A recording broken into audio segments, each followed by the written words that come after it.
Nandito na ako sa laot mga kapupre. Makulimlim ang panahon. Ayan o. Basang-basa na ako sa ulan. Tingnan nyo yung kulay ng dagat namin dito mga kapupre. Yan ang kulay sa dagat namin. Para ng kapigatas. Yan ang nangyari dahil sa mga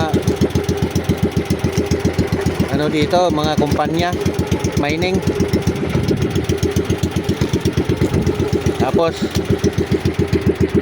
pag December makatanggap naman kami sa ano galing kumpanya, tag 5 kilo na bigas tag tuwing December. Tapos ang dinulot nila, yan, malabo ang dagat. Ang kapalit niyan 5 kilong bigas tuwing December.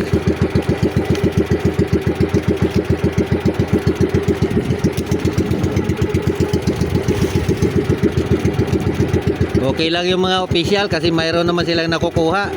Eh kami mga ultimo wala. Yan ang problema. Mag-official muna tayo.